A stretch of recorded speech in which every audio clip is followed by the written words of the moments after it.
خب یه روز آفتابی فوق العاده زیبا داشتیم برای خودمون لوت میکردیم که یه شاسکولی دیدیم اونجا داشت به ما تیر میزد، آرمانمون زد و گفتم بیا پایین بعد کیوته میندازمت برو لعبی داداش. دیگه همه لوتاشو برداشتیم و رفتیم دنبال آرمان بودم. آخه این درسته اکتیویژن چرا آرمورا رو کم کردی؟ یا من بدشانسم یا کلن آرمورا دیر پیدا میشن. آخه این زندگی درسته؟ آقا همین. خب خلاصه گشتیم دیدیم با اجازتون یه دونه آرمور پیدا کردیم زدیم، بعد دیدیم وای نه یه دونش انگار کافی نیست دیگه. مثل سگ دویدم دنبال آرمور دیگه، دویدم. خود دویدیم دیدیم وای درگیریه، بریم اونجا دخالت کنیم یه کمی دوستان رو به آرامش.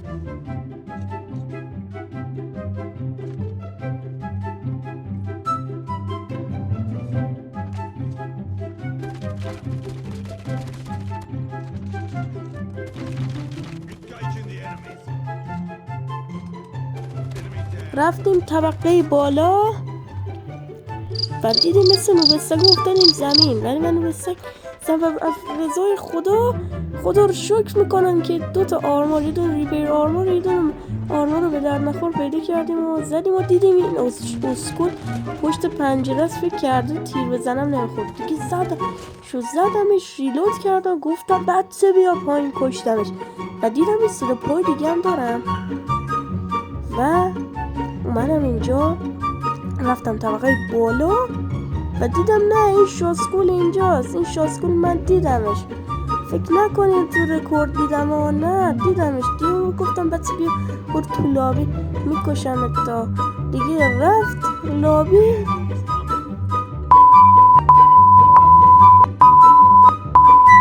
و بله آقا دیدیم فوشایی که دو من سانسور کردم خاطر یوتیوب مانیتایز میشیم دیگه، نمیتونید حساب بگیریم و اینا دیگه. آقا کشتیمش فوشون داد و اینا. بعد این داداشمون نمیدونم کجا میخواست بره، اومدیم دنبالش بریم سوار موتور شیم، دیدیم یه اسکول بی فرهنگ تو اسکوادمون بود با موتور ما رو زد. گفتم بذار ولش کن این نفهمه اسکوله. آقا دیدیم داره برامون چی بوخ میزنه، گفتیم بذار بریم سوار شیم ما هم اختلاط کنیم و اینا. دیدیم پدر سگ در رفت دیگه. گفتم بذار اسکیت رو درارم آدمش کنم. موتورشو مثل چی تق تق تق تق تق زدم موتور لامصب نمیترکید. سیزنهای قبل با 2 تیر اسکیت نابود میشه ولی الان نمیشه. یارو پیاده شد فهمید میخوام جلوش بدم و آرمورش کلا نابود شد. خوب شد یه ضربه بهش وارد کردم که ضربه قبلی رو جبران کرده باشم. آقا رفتیم و خلاصه که آره دیگه. خب آقا همینطوری دویدیم رفتیم اینجاها رو گشتیم و اینا. دیدیم به هم یارامون همه ماشینا رو داشتن، یه دونه ماشین این تفنگی رو برداشتیم و رفتیم بیرون حال کنیم. رفتیم بالاتر از همش نمستوز در بودم. آقا رفتیم جلوتر، حس کردم یکی و موقع اومدیم پایین اینجاها دیدم. آقا رفتیم بالا دیدیم این آقای اینجا بعد دستم خورد یه دراز کشیدم و ریلود داشتم میکردم و همینطوری ریلود میکردم کشتمش. گفتم بچه بی برو لابی به ما نمیخوره.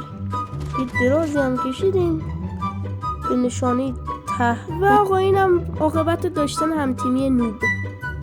و آقا اگه بیشتر از این سبک دوست داری حتما چنل من سابسکرایب کنین، کامنت بزنین و این ویدیو لایک کنین و اگه از این سوینی حتما اونو فالو کنید.